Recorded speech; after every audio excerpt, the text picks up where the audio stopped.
Don't adjust your television sets or your computers or your phones. I don't think you can adjust your phone. But anyway, this is not Max Wrestling. This is not a brand new episode. This is Kicking It with the TSK. Full Gear just happened, and we're here for you to make your Monday mornings, or your Mondays, I should say, overall, all that much better. It's DC. It's Rob. It's Harold. Harold has returned. The TSK is in full capacity.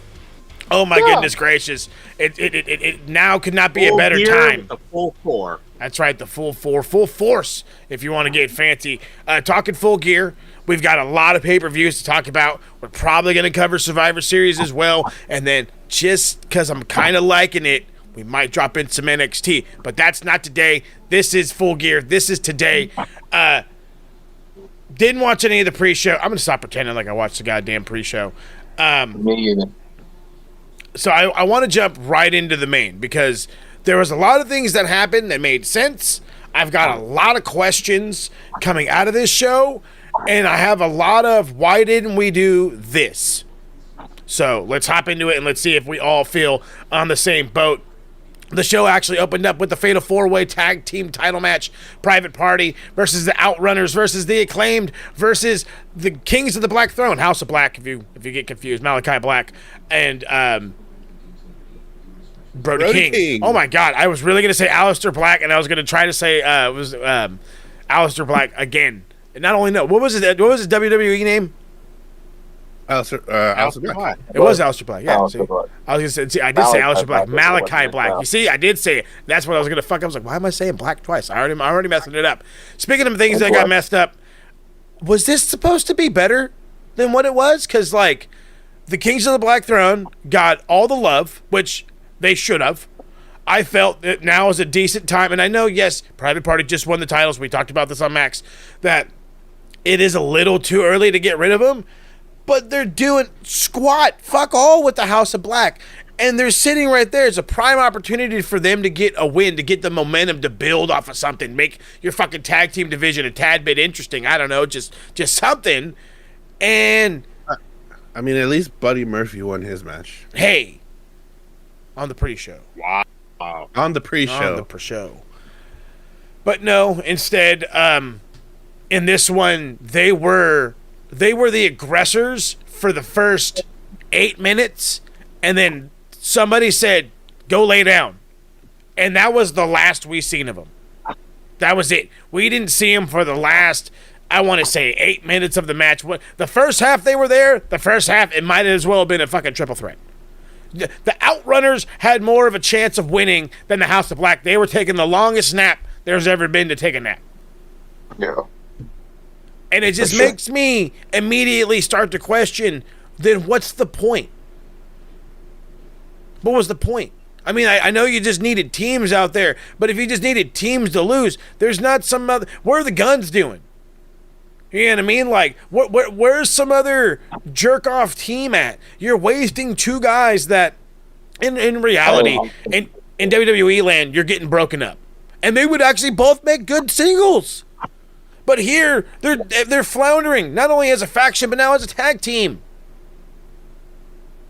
I'm cutting off the whole thing because I'm so angry about House of Black, but I can see from all the head nodding that I'm not in the boat alone. No, definitely not in the boat heading to the Lonely Island by yourself on this one. We've all been saying for months, almost, I want to say years now, at this point, that House of Black as a trio, as a tag team, any variation of a tag team, singles competitors, these guys should be at the top of the mountain in any and every division. And yet, here we are.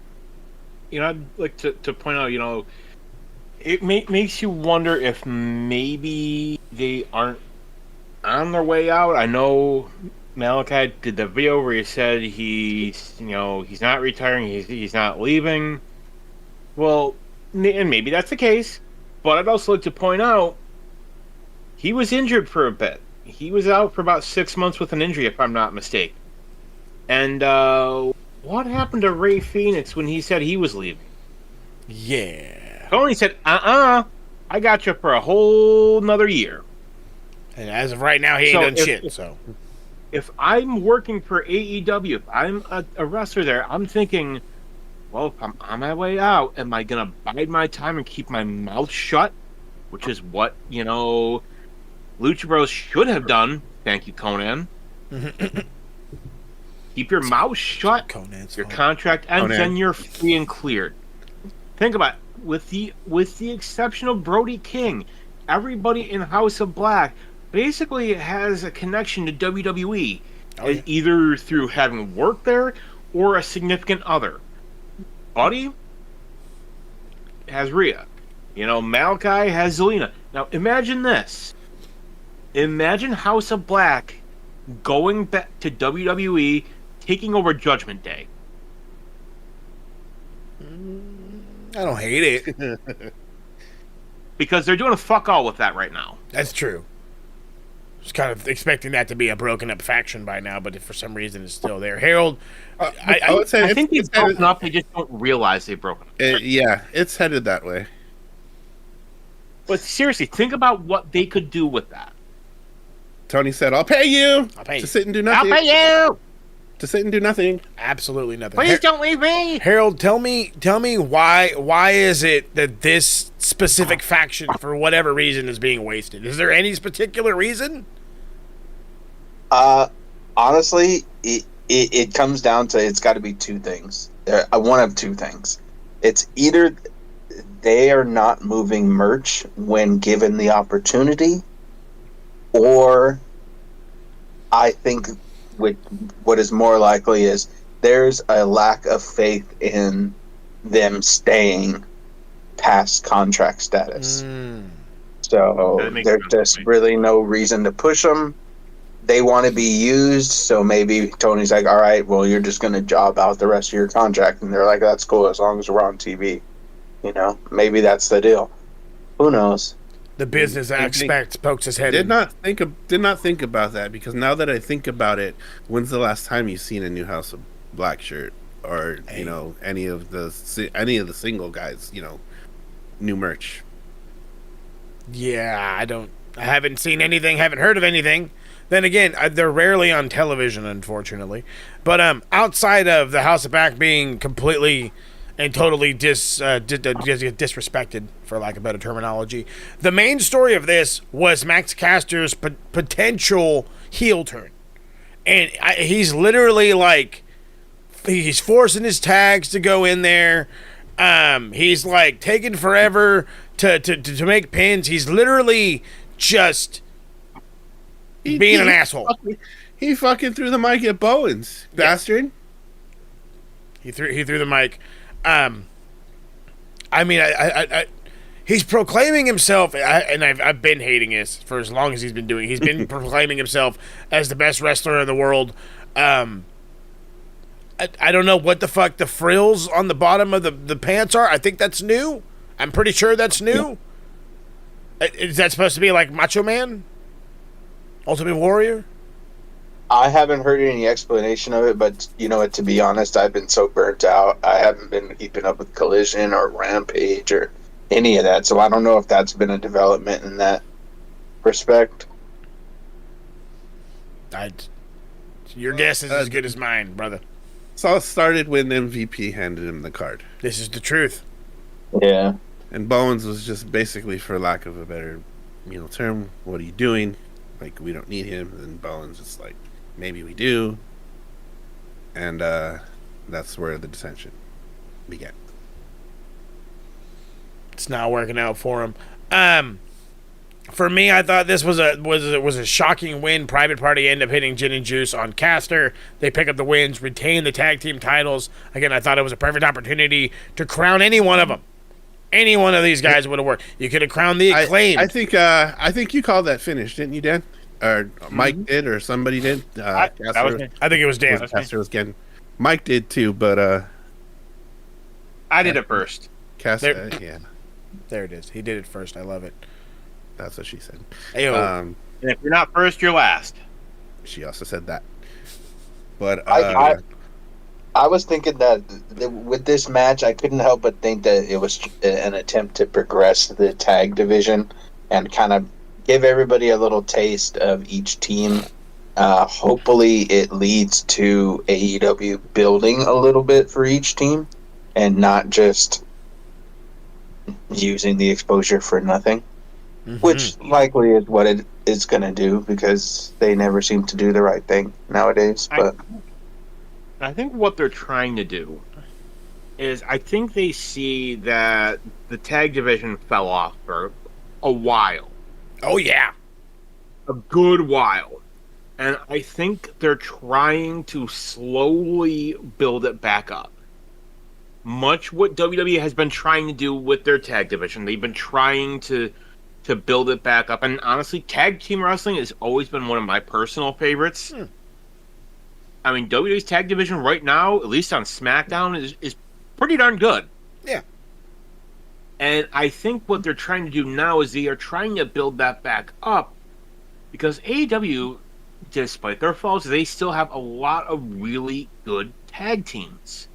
Mm-hmm. Yes, and they do. I think this is what they are trying to do is to slowly reestablish it and make people care like we used to.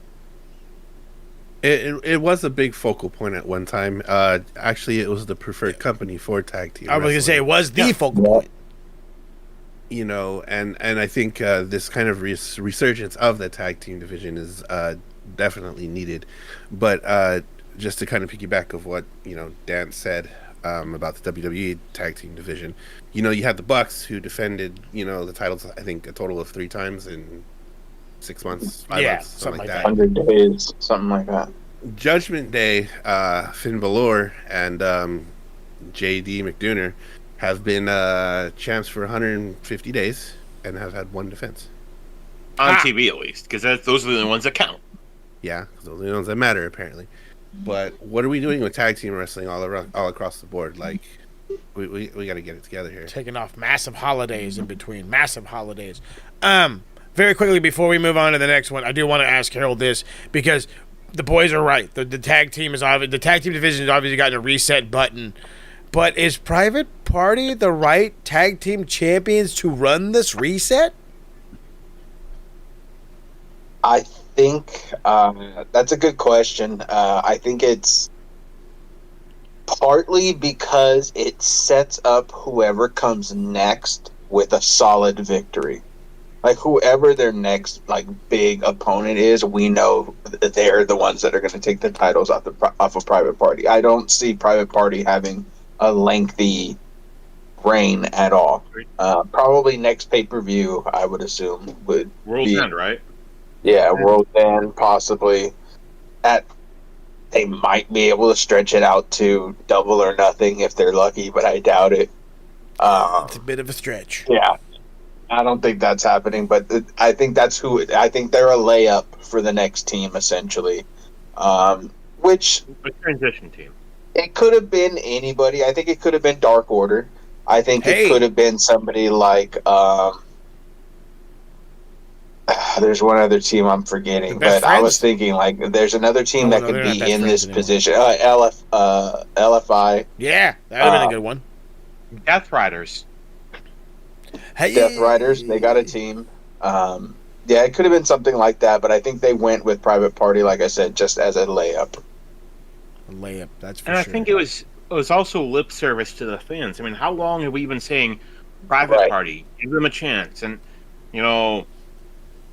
I think this is okay, That's why I said it could have been a Dark Order type thing, too, because I think Dark Order would have had the same vibe, finally an AEW original after all this time kind of thing. True.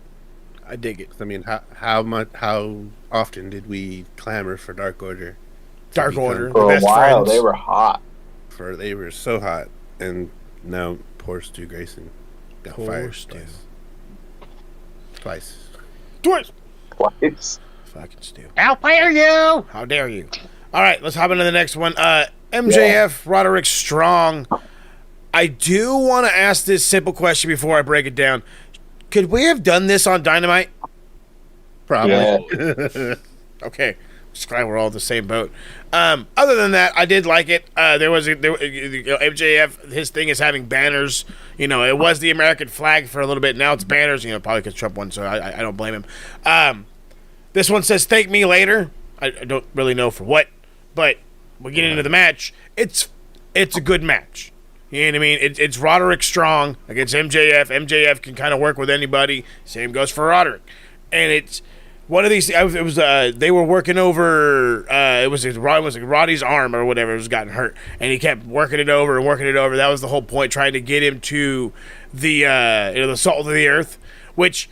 That was the shocking part, is because Roderick Strong being this, submission wrestler, this mat-based guy, there's no way he's going to submit to MJF's, submission move. Which, by the way, I think a lot of people forgot that was his submission, that was his finish, because, when he was a good guy, he was doing the dumb shit like the kangaroo kick, and I think he was doing like a brain buster for a little bit. And now he's back to this, because it stinks of a heel. And I think that added to the whole, we didn't know that was the ending. So again, good match, felt weird, should have been on Dynamite. I'm going to say something controversial. Oh. For a lot of people. Roderick Strong carried this match. Like a mofo. MJF is good. MJF did his thing, but what made this match, anytime I went, wow, or anytime I went, whoa, that was dope, it was Roddy. Roddy hitting his usual repertoire of backbreakers and different things like that. He threw in a nice little reverse fireman's carry into a turnbuckle bomb that was just... I just felt like Roddy made this match stand out just a little bit more than it would have. I agree with that, actually. Not as controversial as you thought, but all right, film it, play it. Well, no, I mean, in retrospect, we know that MJF is a good worker. However, there are times he's not. I don't think he's. Well, it depends on the situation. Depending on who his opponent is, he has the ability to carry a match, but Roderick Strong he's 18, 19 years in the business. And something like that. And he's been one of the best around for the last 10. So, I mean, you went in there with a top dude who is more of a comedy thing right now because he likes to yell people's name, which is still funny, but a little disrespecty. But it was good. Again, it was a good thing. It was a good match, and yeah, Roderick. I'm kind of inclined to agree with you that Roderick carried it. DC, are we all in agreement at this point? Absolutely. Yes, sirs. Yeah. We're all gonna do it. Yes, sir. Everybody gets one. Everybody gets one. It's what it is. Which I guess that kind of leads me into asking. Does that just mean MJF's not up to snuff? Is he not fully healthy? Is this a problem for MJF? It seems like since he's been back, I don't know. He just seems different. Like his in-ring work just, I don't know. It just seems, I don't know. It just seems different to me. Seems different, okay. Rob, it's the broke hip, no? Well, it was broke hip? Was it broke hip? It wasn't broken. Severely bruised. Possibly fractured. Maybe. But I think Max's focus is kind of all over the place right now because, he's been making the films and doing the movies and stuff. That's right. Got himself a girlfriend, Hey. A lot of distractions, Harold distractions. Did you notice, before the match started, I noticed he said something like, I'm not as happy as you or something like that to work for this dog shit company in this dog shit city. And the dog shit company dig, we've heard it a number of times from MJF, but sometimes I think there's a little truth to it, and you can hear it a little bit in his voice. And I honestly think maybe the fact that ratings have gone down so much is kind of discouraging to him. I think he thought when he came back, energies or ratings are going to shoot back up. People miss me. I think he felt like he attributed a lot to the higher ratings, and they're just not there anymore. Well, I think to build on what you were saying, Harold, I think part of the problem is he came back and immediately turned heel again. Yeah. People didn't want that. Yeah. No, he was beloved. This whole thing was Adam Cole being the good guy, just because MJF wanted to be heel again. I feel like there was more to do for him as a face. Like, honestly, this whole Death Riders thing, having MJF be the savior of AEW, that would have worked. You can't tell me that wouldn't have been a compelling story. I like that. He is one of the pillars. He is one of the pillars, whether people want to believe that one or not. So, speaking of one of the things that... Good. Yes, sir. Post-match, MJF brings a chair into the ring. He goes to Pillmanize the arm of Roderick Strong. Does it. I don't know why nobody came out. Then everybody comes out. It's like Adam Cole, Mike Bennett, Mac Taven. And then I want to say, after those three dudes come out, then Kyle O'Reilly comes out. I know why he's mad, but he's over there like shoving on Adam Cole. You're late, motherfucker. Like, you were later than everybody else. Like, how are you going to say, like, you're late? And then all you bastards were late. This guy fucking sang a song by the time he put the goddamn chair on his arm. He sang a song, had a dance, had a wank, as they say in the UK. And nobody. Nothing. Not anybody's music. Nothing. So, Roderick's obviously going to be out for a little bit. Now we have tension between friends in Kyle O'Reilly and Adam Cole. I guess this is what we're doing with Adam Cole upon his return? So, Mo, what you're saying is he had a typical Saturday night for the TSK? Hey-o. Minus the broke arm. No broke arm. No. Melker, bro. Hey. But there was a lot going on there because, Kyle O'Reilly's over here with the conglomeration. Yeah. Undisputed Kingdom is over here doing what they're doing. And then Adam Cole and Matt Taven. Sorry.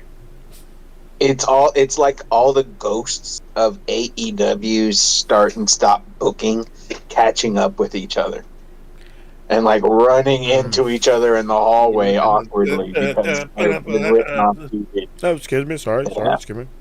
See, I think the reality is we all kind of are slowly seeing all the issues that AEW is running into. We're probably going to have to come up with a TSK fixes AEW. Maybe that'll be a little special. We'll figure that. Maybe for the end of the year. Maybe something cool like that. That could be a whole series. It could be a whole series. So maybe we start it next month. We'll figure it out. Mercedes Moné versus Chris Statlander for the TBS title. I'm not cringing at saying this. This is the first time since she's been here a year, right? At least a year, almost a year. Really? It Mercedes Moné. would be a year in February, I think. Okay. I could have sworn it feels longer. That's what it is. It just feels longer. Like it was just, like fucking bad days at school. It just felt like it goes on forever. And this is the first. She's had good matches by noticeably having somebody carry her or doing exactly what she says and only what she says. This one felt like there was chemistry. Somehow, Chris Statlander and Mercedes Moné had proper chemistry. They worked super well together. There's some stiffness to Mercedes' game. I swear to God, her stomps are never pulled. Like, she will legit stomp a hole into you if she can. Other than that, the Meteors are stiff as fuck. So that sucks. But this felt super well worked. It wasn't so one-sided where it was a dominant showing. You could see that Chris Statlander was on the level, if you will, as a Mercedes Moné, if not probably surpassing it because, I thought it was just that good.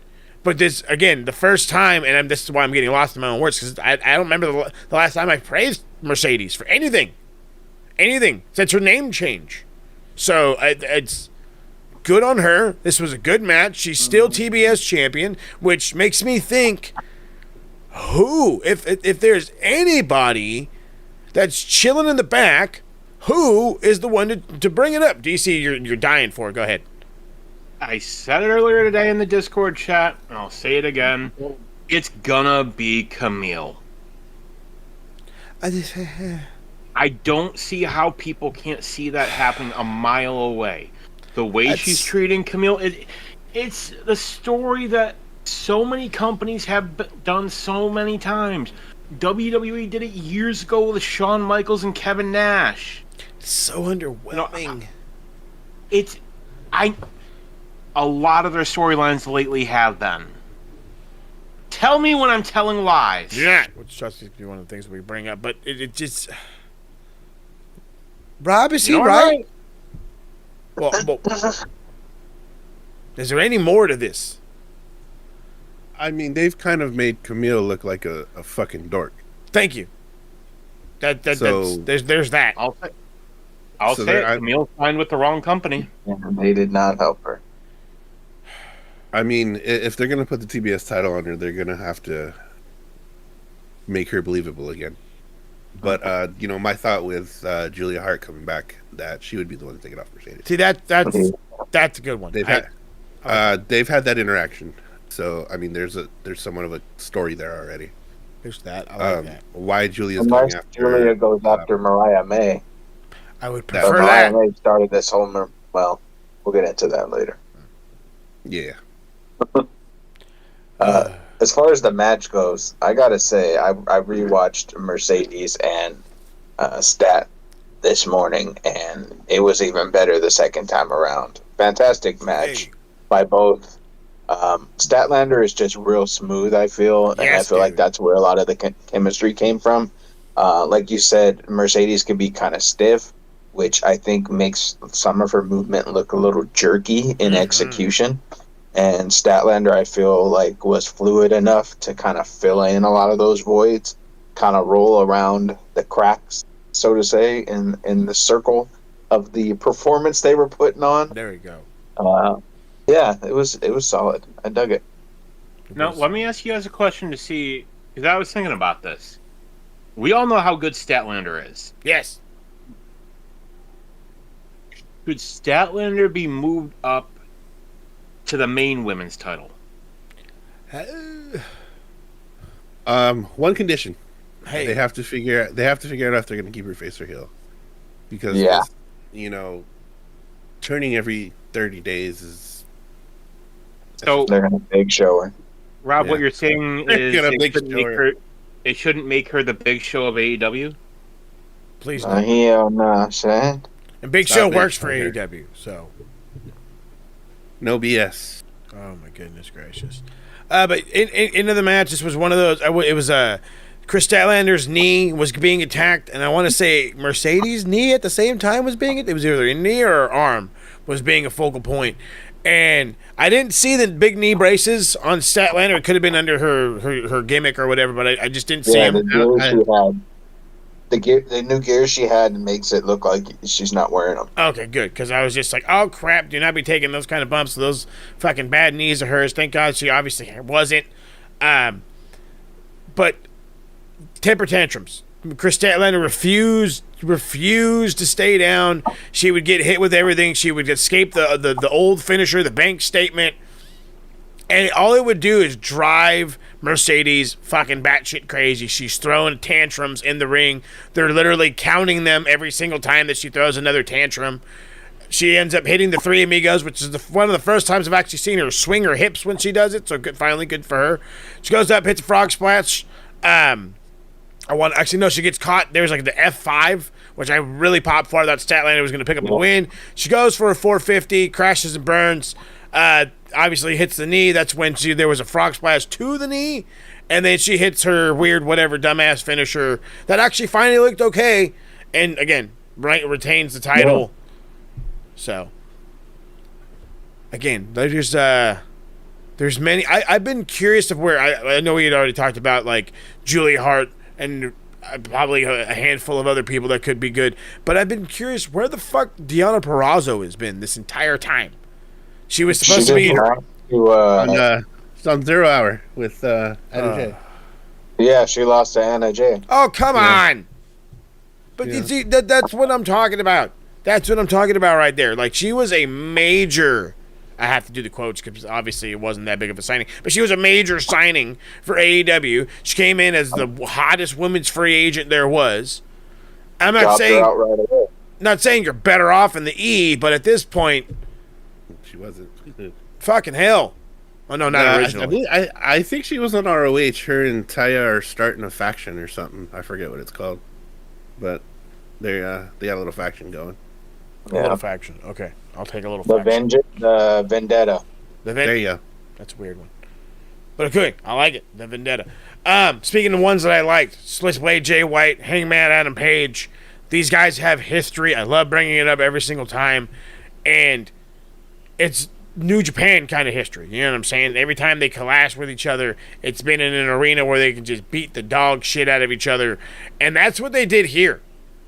They beat the absolute shit out of each other. Very reminiscent of the I keep bringing it back, the San Francisco match. You know what I mean? The one that they had that they involved JR. I swear to God, the next time he's ever out there, I feel they're going to do it. They're going to bring him up. Is Hangman losing his luster, or is he just like a stepping stone? Nah, you know what, Hangman? This whole Descent into Madness character has been, at least from my point, has been kind of refreshing. Because the Hangman we've known for the last probably 8 or 9 years has been the same clean-cut cowboy, happy-go-lucky. Yeah. It's been different. But you know what? If they need him to, shave the stash and become the anxious millennial cowboy again, he could probably do it like that. Yeah. He's just he added this another layer to his character, which I think is fantastic. Yeah, very much the reluctant hero type character that they could rebuild. I think I want to believe he is adding a dynamic to his character, kind of showing that when you go this route, this descent into madness, that it may not really pay off, especially if your destiny is to be the hero kind of cowboy, which he so desperately wants to be. So I think the redemption arc is going to be big for him if that's what they're going for. So hopefully, fingers crossed. Just as long as he keeps the mustache. Yeah. I think it's sweet. I think you could almost build up to something to where, depending on what they do with Death Riders and Mox, maybe have him be the guy who, nobody can beat Mox. Everyone has tried, no one can do it. So finally, you do a segment where with, the Bucks and Kenny going to, him just saying, we need you to do this. Have him be the only one left. And I think, you could almost, if you look at it, you could almost do something with Swerve in him again. You could revisit that again. That's always something you can put back on the table for sure. Because, hey, who doesn't love seeing a good murder on pay-per-view? Hey, Murder, She Wrote. You bring that up, and again, here I go with my comparisons, because this is, as I've been saying for weeks on end, this is a combination of the NWO and Nexus because of the more aggressiveness. And the NWO lost their power to Sting, who at this point in the early stages of the NWO takeover had a falling out with WCW and was just some guy in the background. Hangman right now is just that guy in the background. So I could absolutely see it be that he is the savior of it all, the original, you know what I mean, the one of the pillars of AEW that come to save the day and take back AEW for the greater good and all the fun stuff.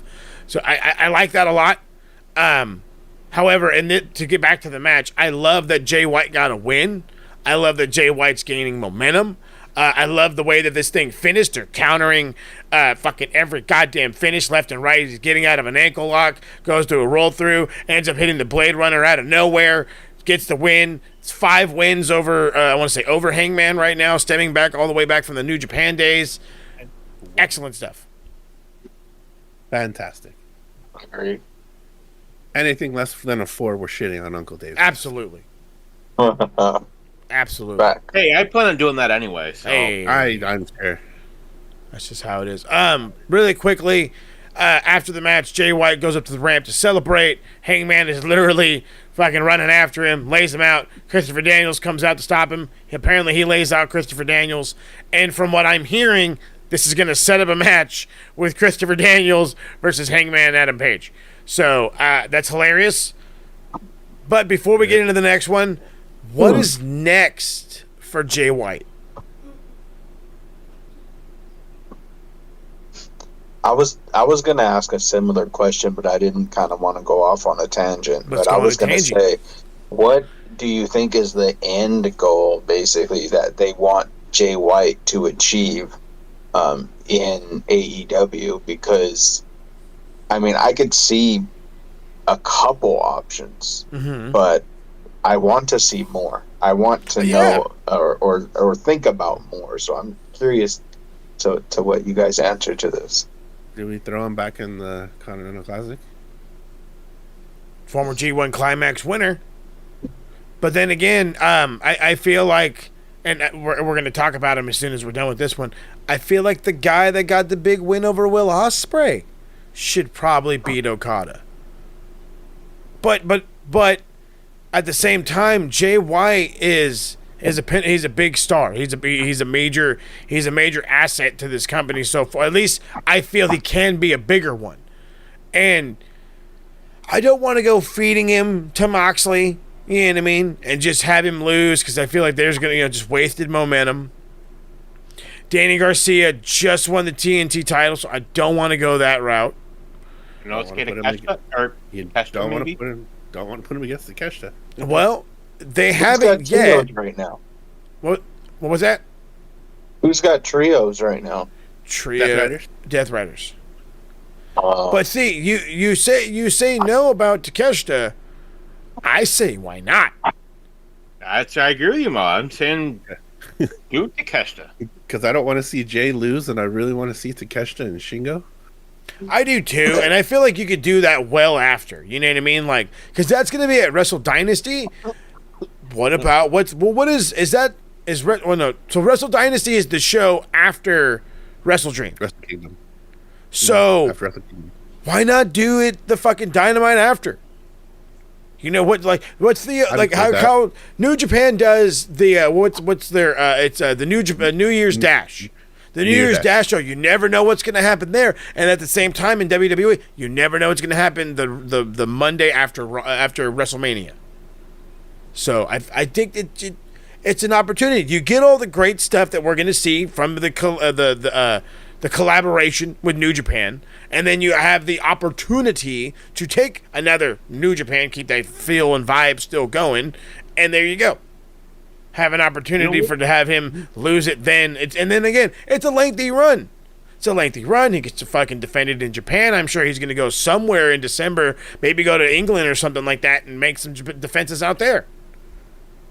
What you could even do, have an initial match at World Ends with Takeshita and Jay White. Don't have a clear winner. Fuckery. Maybe you do, the double pin. Fuckery. Hey. Or maybe you have it end in a no contest, something like that. I know we don't like that to see that, but the way I see it, if it can be done the right way, it can work. So that way, you still get Takagi versus Takeshita. You still get that, and then maybe later on we get Jay White versus Takeshita again, where this time there's got to be a winner. Double or nothing. Hey, Double or Nothing. When is Double or Nothing? February, right? May. May. Holy shit. May. Pretty far out. Yeah. Revolution. Then again, whatever is in between. Yeah, Revolution. Yeah. we've stretched stuff out before, but there you go. Which will be here this year. Oh, hey. There we go. There you go. Oh, Do it yeah, in LA. crypto. That's right. Do it in LA. I like it. I gotta go to that one. Staples Center. Let's go. Speaking of things that we all liked and is already getting the clamoration and the love that it absolutely deserves, Kyle Fletcher versus Will Ospreay. Will Ospreay comes out wearing black, kind of showing off that dark side that I'll do whatever I got to do to win. And Kyle Fletcher, and I'm going to say it, and some people are either going to give me some shit for it or not, channeling his Randy Orton, his inner Randy Orton. It's exactly what I kept thinking when I was watching him out there. But this match was it was brilliant. It was sheer brilliance from the back and forth that Will Ospreay and him delivered to when Will had got landed on his neck. It was the tombstone. That's right. After the tombstone, the entire dynamic of the match had changed. Which, by the way, I'm overglossing it, and I don't want to do that. They had this planned spot where Kyle Fletcher jumps from the apron to the steel steps that are maybe 2 feet away from the ring itself, and he is zoning in his spot. And he's zoning it. He just wants to make sure, because he's super protective. This is not a knock. This is not a knock on Kyle Fletcher. The overall protectiveness, just to get the spot perfect, just to get the overall shock factor, all of it was excellent. The spot itself was perfect. He hits literally, you couldn't hit any better spot on those fucking steps. He took a big old scrape on the side of his legs for a good measure. And then again, the entire dynamic of the match changed. Will Ospreay's heart refuses to give out, but he's got no power behind his shots. Kyle Fletcher's literally just like, go ahead, keep hitting me, and it just nothing happens. He absolutely folds him with a lariat, hits him with a haluva kick, and then there's a brainbuster off the top rope, and Kyle Fletcher picks up the win. And this is how you build a star. This is how you make a kid that has some momentum, and you put him into the fast lane where he has now got the ball and he's running with it. Will Ospreay is obviously going to have to be off of television for a couple of weeks. Guess what? Swear to God, he better not be back next week. Yeah, please. He needs to be off for at least a couple of weeks. Don't bring him back till December if possible. You know what I mean? And that lane that Will Ospreay filled is now wide open for Kyle Fletcher. And I'm loving it. I'm already going as far as saying he has to be the guy to beat Okada. You know what I mean? We're talking about one of the greatest tournament wrestler, one of the greatest Japanese import, as they ever said, or export, I should say, as he likes to proclaim himself. You started by doing this. You finish by creating a mega star when he beats Okada for the Continental title. Agreed, completely. Yeah. It's easy sometimes when you make a whole lot of sense. Anybody want to gloss on the match? Is there anything that Fletcher needs to tweak? Anything at all? No, I think he's headed in the right direction. He's the man. Even at the media scrum, he he had all the right answers. He let Don do a good portion of the talking, but when he did talk, he had the right things to say. So, love it. It was good. Yeah, keep the gas on him. Keep it burning. I like that. All right. Things that we like. Everybody was excited for it. I'm one of them. Call me the Stooge. Mariah May, and of course Mina Shirakawa's the AEW title celebration, champagne celebration. So of course you're hating on it. It was very crap and lackluster, but it was meant to be a gag and a gimmick. I'd really again, another thing that could have happened on Dynamite. More people watching. If you're gonna make me wait for pay-per-view, put him. I hate being the dog, but put him in something skimpier. You know what I'm saying? I hate doing it, but I'm gonna say it like that, just to be an a-hole, just for today. It's literally like this. Like Mina's all about having fun and actually celebrating, and that's when Mariah grabs the champagne bottle. She goes to try to hit her. Mina sees her. She's like, "Nah, that ain't happening," and kicks the fucking bottle out of her hand. They fall through a table. I can't even say they went through two. They fall through a table because they missed one, had to go through the other one. Thank God. And that's just kind of it. That's kind of it. Mina gets up. She's all screaming. She's bleeding from the mouth. Kisses Mariah May on her forehead before being escorted away. We're obviously getting a title match between them. I really don't think Mina needs to beat her for the title. So I don't know. Does anybody know? It'll be fine. Mariah's been on this absolute tear as a heel. She's been very dominant. You know that this lady slapped her own mama for goddamn sakes. You know, so the writing was on the wall that she was going to turn on Mina. But you know, Mina, being as crafty as she is, she was ready for it. Yeah, and she absolutely kicked the dog shit out of that bottle with those heels on, which was cool. You know, I think this match is going to be really, really good, given that they were tag team partners. So there's obviously history there. There's a story there, with both of them being well versed in the strong style of Stardom. Oh yeah, dude. This shit is going to crack a skull, probably. It's going to be. Oh yeah, for sure. It's somebody might just get real hurt, real bad. If they could save this for World's End, this match will be top notch. I think maybe we could make it. I think we can make it that far. Maybe, just maybe. Oh, we're gonna get it. That winner is coming. Probably. Ooh, okay. I could do that too. Make it a TNT thing. I dig it. Or TBS television. Daniel Garcia, Jack Perry, TNT title. My favorite saying right now. The writing was on the wall. Jack Perry his reign without the Bucks around had to come to an end. I feel like that's going to be the similar story for Okada, but Okada still is just Okada at the end of the day. So he still has a lot behind him. But in this instance, this was a rivalry that has been kind of building over the weeks. We seen last week on Dynamite that Daniel Garcia tied Jack Perry to a fucking chair as he beat up his van, which I don't know why he beat up his van and not him, but I digress.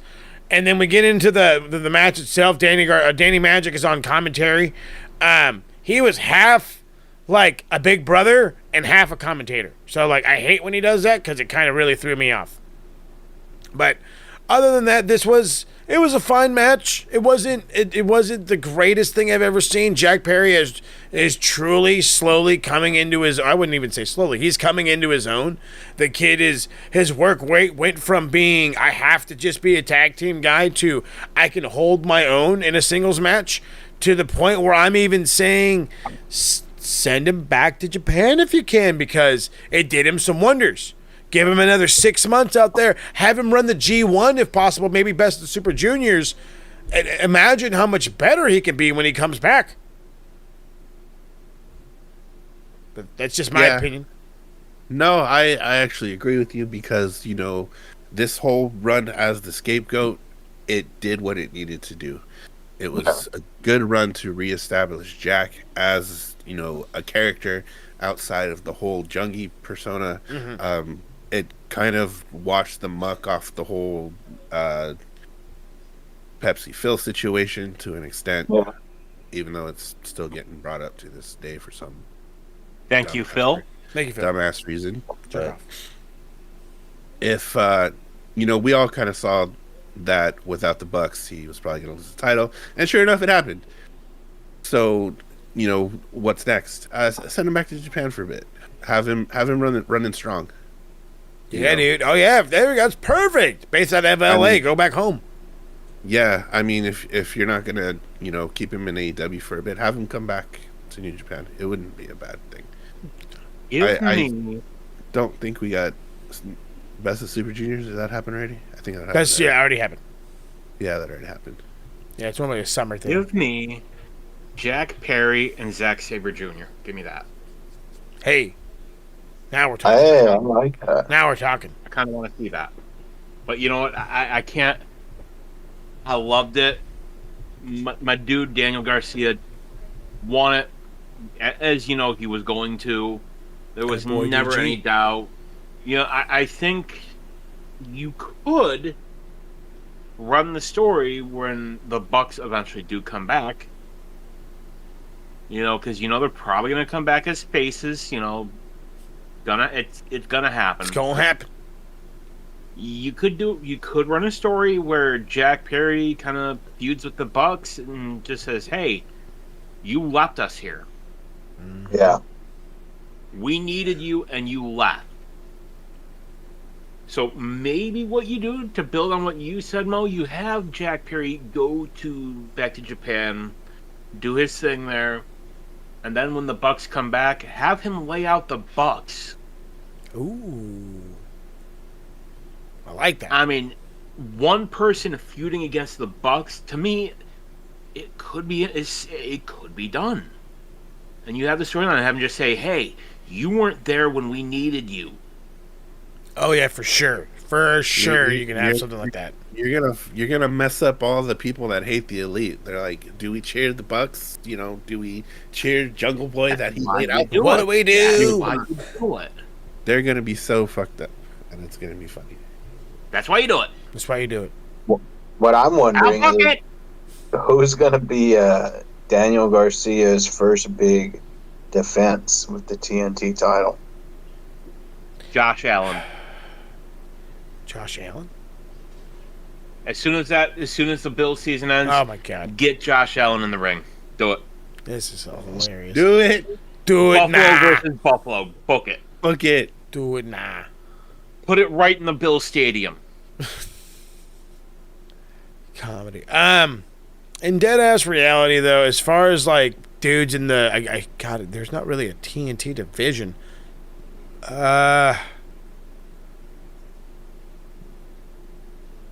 Fuck, that's a great question. I guess What's Mark they wanted Briscoe to doing? in time because they're getting ready to go into the tournament, so you're gonna occupy some guys there. Maybe, I mean, he's obviously not gonna go right into a big feud, but maybe you'll bring some of those guys back we haven't seen in a while. AR Fox, Hey, Kyle O'Reilly. have Kyle O'Reilly do something. Maybe have Kip Sabian do fucking something. This would be a good chance to bring Sammy G back to Dynamite. Oh, when him doesn't have the concussion anymore. Oh. Concussed. Got it. Oh, yeah. So yeah, as we're already saying, Danny Garcia did end up retaining. There was to go towards the end of it, they were throwing slaps at each other until Danny Garcia chopped the absolute dog shit out of Jack Perry. Jack just kind of smiled at him.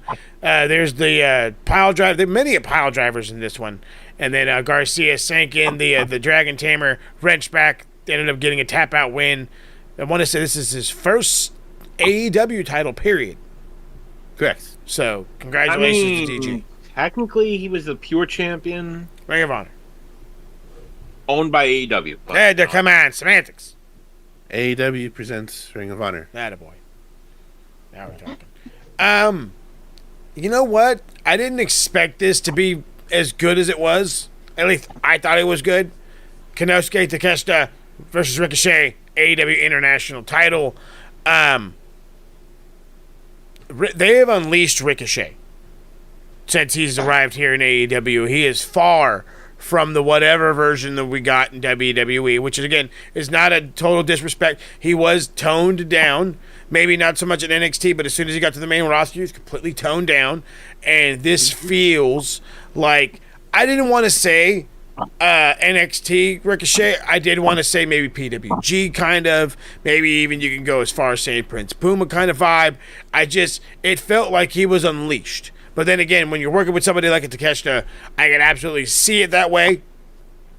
This all kinds of high flying, massive Don Callis chant. Always love those. Got to call those out every single freaking time. But the reality of the matter is Konosuke Takeshita is going to be the best international champion AEW has had in a long minute, and I don't see him really losing this belt anytime soon. I don't know anybody who's really gonna beat him for it. Like I said, unless you have an Okada, unless he loses it to somebody in New Japan, I don't really see anybody who's going to take it off of him. My absolute, and it's realistically a dream at this point because I don't know if it could happen.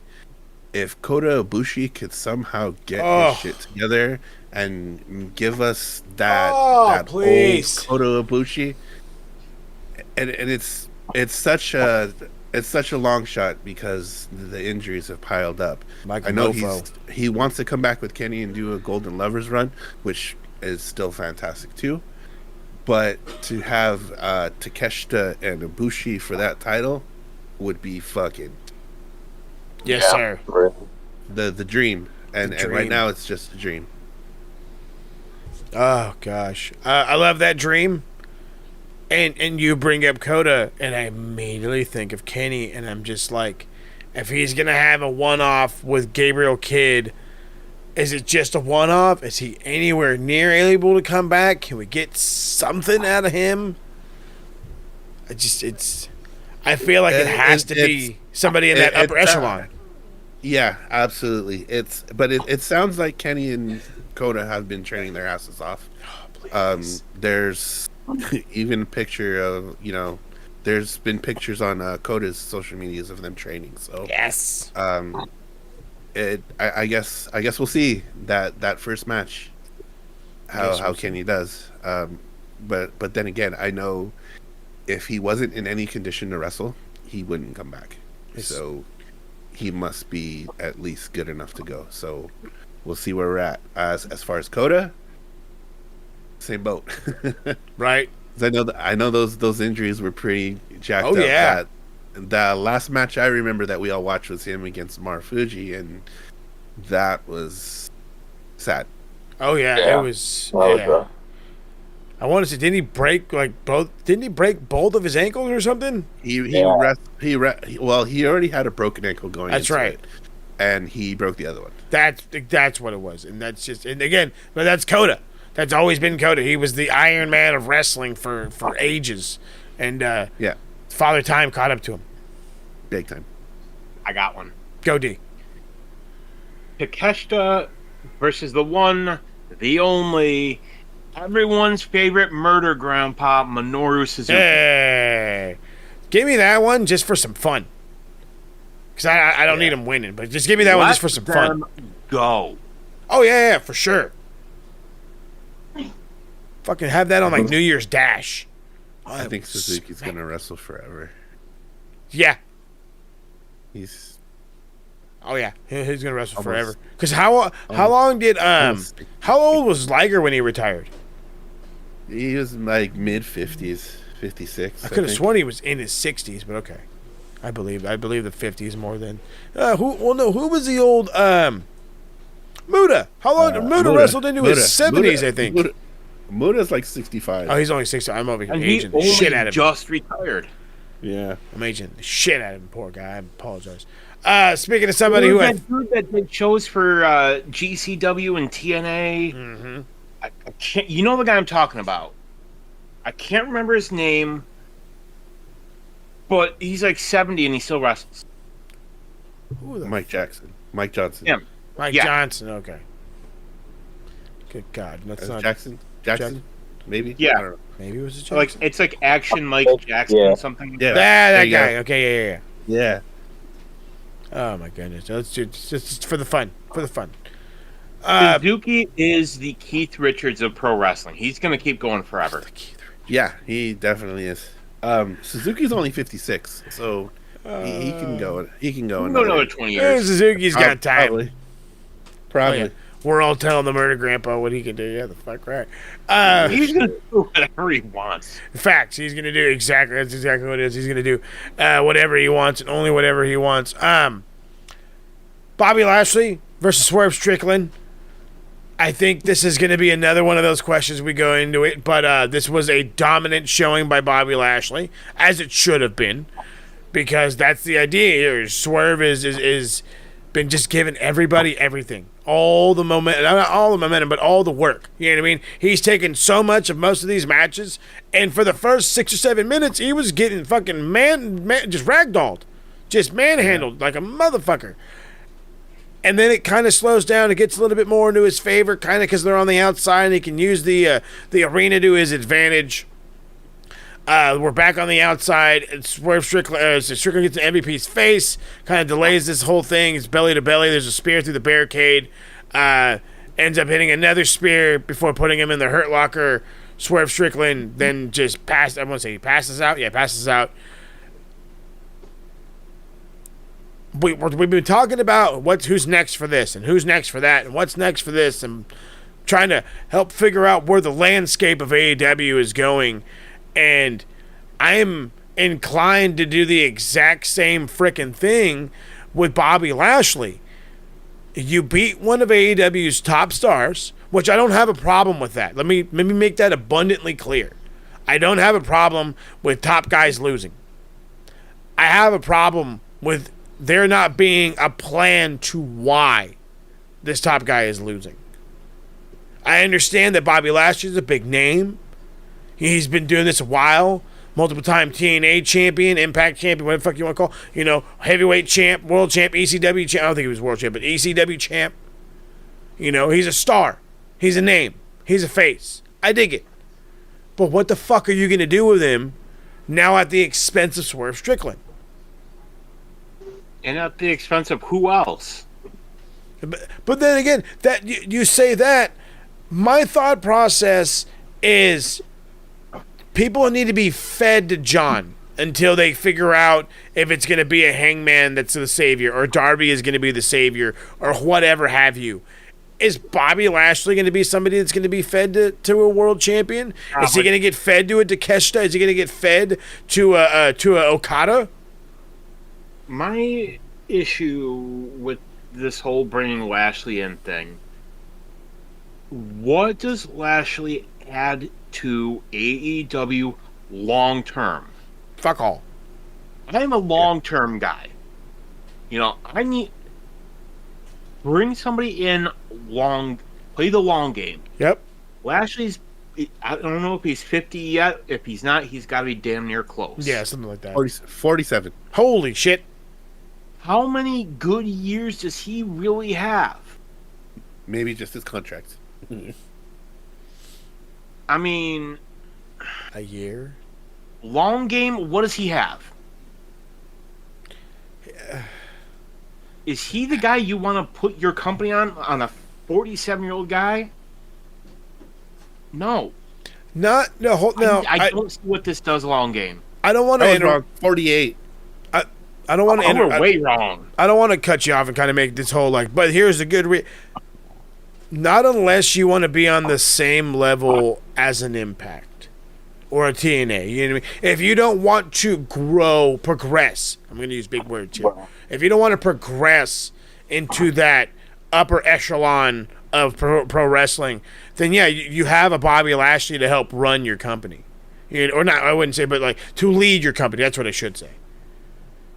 And I don't think we're at that point now with guys like Jon Moxley at the helm, and the possibilities of a Hangman, of an Okada, of another MJF run.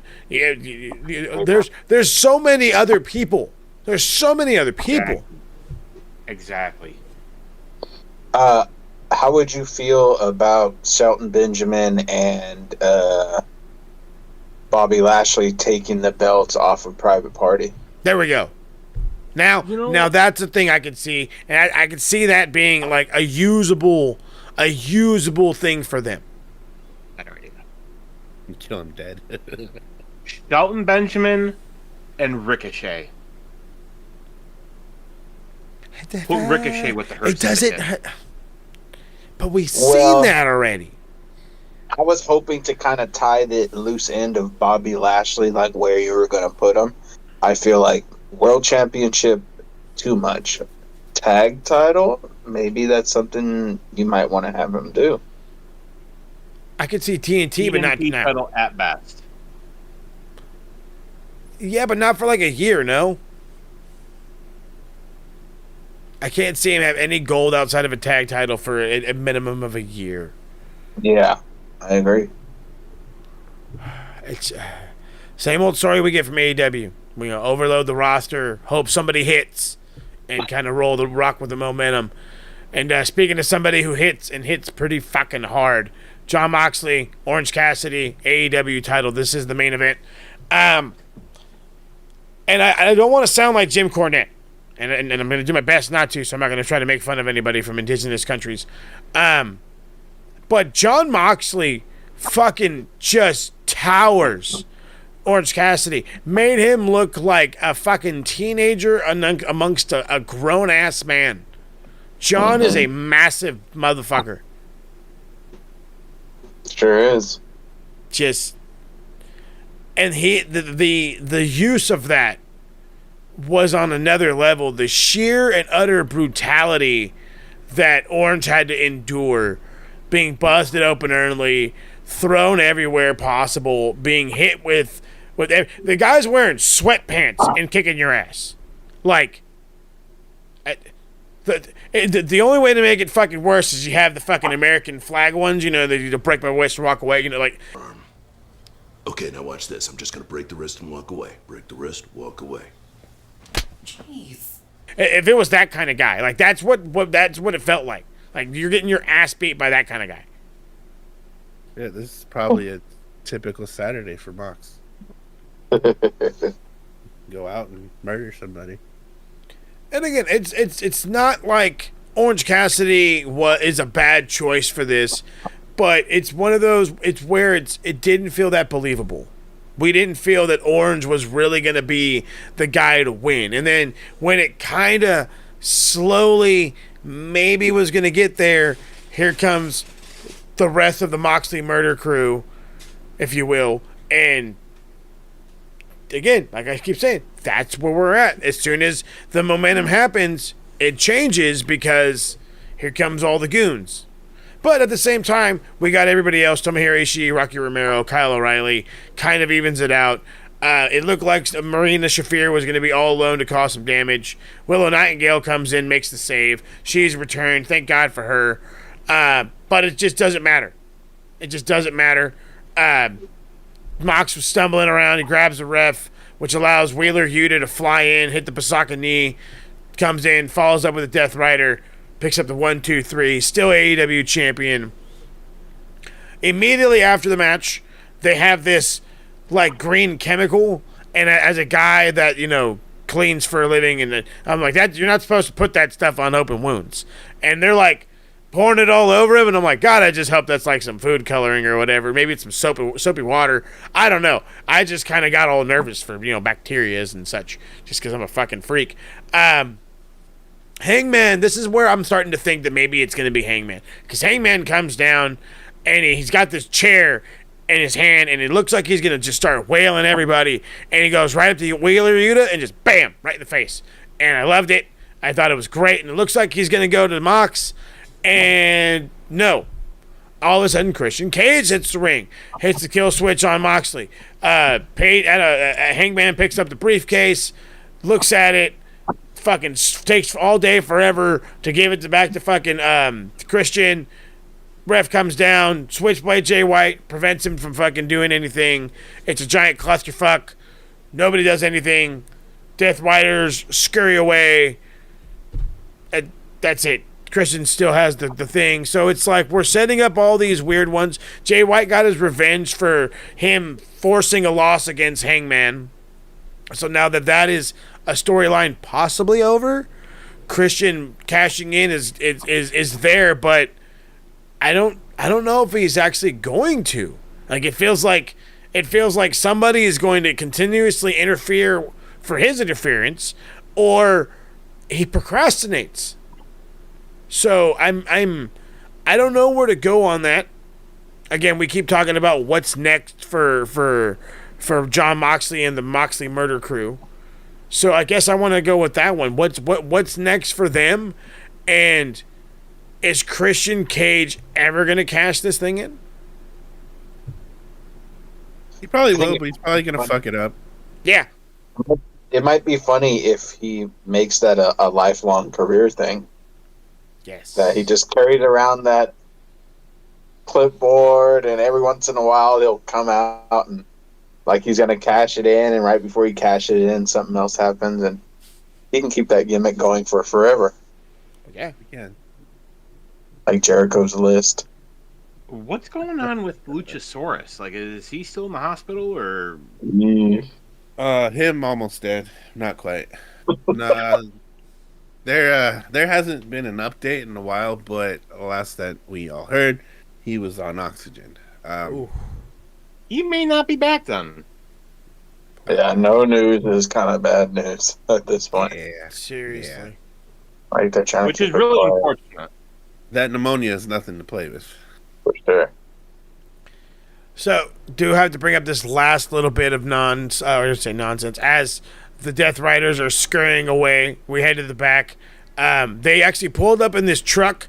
The truck was parked kind of differently, and they're going right for it. And all of a sudden, we just hear a car engine going bananas, and a car slam right into the front end of that truck, completely obliterating both the car the car that was driving and the truck. Absolutely split down the middle. It was ridiculous, and Darby pops out and is after they stole a car, by the way, the Moxie murder crew stole a car, took off, and Darby comes out bleeding from the head. I'll get you guys, or come back here, whatever the hell he was saying, I forgot.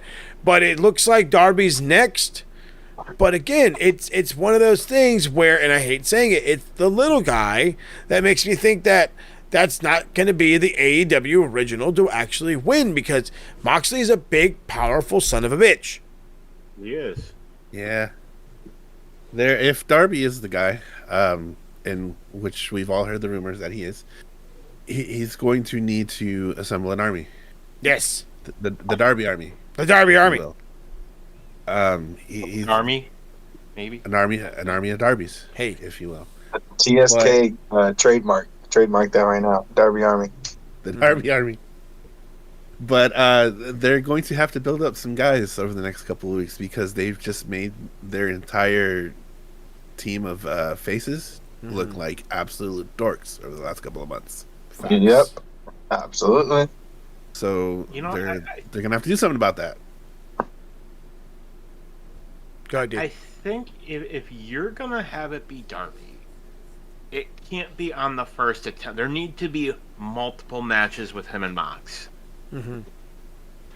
So I don't know if I'm doing this, if I'm booking this in my head, the first one, do it at World's End, and have him just, he takes down Darby and just starts nailing him with blows over the back of the head, to the point where the referee eventually just calls for the bell, just calls it. Have it end, referee stoppage, and eventually lead it back to where you do like the casino battle royal or whatever fucking gimmick match. Then he gets a second opportunity, because Mox says, I'm not giving you another chance. To the point where, so he gets an opportunity, he gets the poker chip, he gets whatever. That's when he gets it, because you need a big pay-per-view for this. Have it be, you could even do it in fucking Wembley next year. Have Mox hold it that long. Make Mox the Roman Reigns of AEW, to that style title reign where you cannot beat him. And then eventually, when you finally have that one guy that does it, thank God it wouldn't be Cody this time. Hey. But I digress. Then you have your huge star, which honestly, I think Darby's your guy. Again, all signs are pointing towards Darby Allin. I don't hate it. I feel like it could be something different. But again, it could be as simple as giving it to having Darby go, you know what I mean? Maybe just before the new year or just after the new year. Maybe we go as far as waiting for, Double or Nothing, because you're 100%. You can drag this out forever. Mox is that dominant of a champion. His entire crew is dominant. You know what I mean? Again, the NWO lasted for quite a bit before they got overtaken the first time and then just hung out forever and ever and ever. So that's AEW Full Gear. Next week we're going to be doing Survivor Series. That's going to be a fun one. But overall, I'm going to say this was a good show. It wasn't the greatest AEW show they ever produced. There was a couple of really good standout matches. I actually really did enjoy the Mercedes Moné match. I absolutely loved the Kyle Fletcher Will Ospreay match. The main event was fine, and a pleasant surprise from Ricochet and Takeshita. So I love it. Like I said, we'll be back next week. I'm going to say it's next Saturday. Next Saturday for Survivor Series. Saturday night. So it's all good stuff. No, I'll say this. At some point within the next few years, Kyle Fletcher will be AEW World Heavyweight Champion. God, I hope so. And if he doesn't stay in he's going to be a World Heavyweight Champion wherever he goes. Stays in AEW, goes to WWE, wherever that man goes, he's going to be a future champion. I love him. So there is something special about that dude. Hell yeah, there is. All right, so that's, like I said, that's going to do it for us. But before we get on up out of here, let's talk to the boys. It's been a minute. Well, that's not true. I've been talking to DC and Harold and Rob every other day. But Harold hasn't been here in a minute. So Harold, what's happening with you? Where can we find you with the TSK, the Two Sweet Click Adventures? Where are we eating this week? You know what? We're eating out in Santa Barbara County. Hey. Solvang. We recently dropped a video where we just did a quick little montage of Solvang. The next couple weeks, we're going to be delving into a few of the businesses out there. We got some Danishes. Ooh. We got some Oakwood steakhouses on the menu. We got lots of things coming at you. The Two Sweet Click Adventures. Find us on YouTube, Instagram, Facebook, if you like Los Angeles area foods, events, film locations. Check us out. Too sweet. Too sweet indeed. DC, we did the wrestling round table. We did what else did we do? We did Max. There's been all kinds of stuff happening. What's the haps? What's going down? Pundit dropping? Pundit dropped. There it is. As active now. As of now. It is back. Back. It took a minute, but it's back. I was happy with what with the report. I decided, you know what? Screw it. Scrapped it. Scrapped what I had. Started fresh. Happy with it. Gonna be doing more. And it's so good to be back. It's so good to be back. Love it. Absolutely love it. Rob, again, we've been doing the Max Wrestling, but deep into the heart of wrestling with the Black Hearts and all the other fun stuff. What's been going down? My goodness gracious, we've had quite the month. So, we were recently on the season finale of Uncaged with DC and Mike. We did the Wrestling Roundtable where we covered the final days of John Cena, I guess. Some potential dream matches and some fond memories that we have. Deep into the heart of wrestling, we did predictions for this show that we're reviewing here. So we've actually got an episode coming out. I believe it's going to come out this week. We kind of took a swerve because we swerve when we drive over there. Black Hearts and all. We went to the pop culture side of things. Ooh. We talked about the infamous Diddy and the case. No Diddy. The court cases that the legal trouble that he's had over the years, the current situation that he's in now. We did a reaction to the infamous season 2 Making the Band scene where he made the guys walk 3 hours in New York for some cheesecake and walk back. That was something. Good so that cheesecake. episode, that I hear it's fantastic cheesecake. I don't know about Was it Juniors? Yes, it was Juniors actually. It was. It is fire, bro. Man. Okay, New York then. Apparently a 3-hour walk is nothing. Yeah, it's worth it. So that episode should be dropping soon. We're going to be doing predictions for Survivor Series, and we'll be doing predictions as well for NXT Heatwave. Our next Origins episode will be on Karrion Kross and Scarlett Bordeaux. That probably won't be dropping until sometime in December. But as far as that goes, you can catch us on Max. You can see us anywhere. But anything Black Hearts, you want to catch us at Linktree /BlackHeartsEBD3. kicking it with the TSK, any of our socials, you want linktree/KITW Juan. Absolutely love it. So I teased it at the beginning of the episode. I do have an update, and the update is the TSK takeover continues through promo series. So you will see us back this coming Thursday covering promo series 9, Shoot to Kill. The boys are actually, for the first time, rather than participating in promo exhibitions, they will be, I guess, just a part of hosting other people's promo exhibitions and trivia nonsensory. So make sure you catch us on Thursday, which is where you can find me and all the other fun stuff that I'm going through each and every Thursday on Max Wrestling. TSK, as you can see, the boys are picking up dirt here. We got this one happening. We are gonna do Survivor Series with the fun. We might say it's not in set in stone just yet. But it's a possibility that we may end up doing NXT, was it Heat Wave? Because NXT has been pretty fire, so I kind of want to get back on that one. So there's all kinds of fun stuff there. Check us out, Max Wrestling UK, SMR Podnet, the whole whatever. And, of course, I'm back right here to the Max Wrestling YouTube page for all kinds of stuff. More TSK, more Max Wrestling, and God only knows what else. The footy is coming back, too, as the breaks of school are happening. And, of course, all that fun stuff. So the only way to be a part of it, follow the social. Hit the subscribe right here, and we'll catch y'all next time. We'll catch y'all next week when we come back to review Survivor Series. Hopefully it's a good one. We'll see y'all there. Enjoy the rest of your Monday. Hope it's a good week. Happy Thanksgiving. It's early for y'all. Two sweetie boys. And we'll see y'all down the line.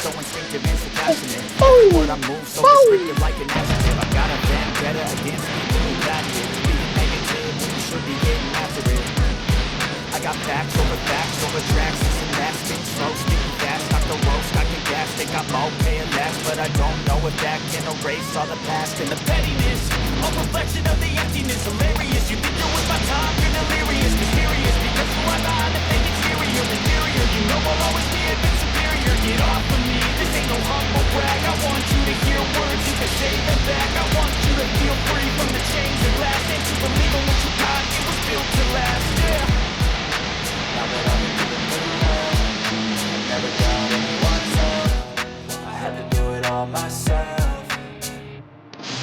I don't ever slow up, no I don't take shit. I got no love for the fakeness. If you wanna play tough and wanna hate this, I'll always show up and make a statement. I don't ever slow up, no I don't take shit. I got no love for the fakeness. If you wanna play tough and wanna hate this, I'll always show up and make a statement.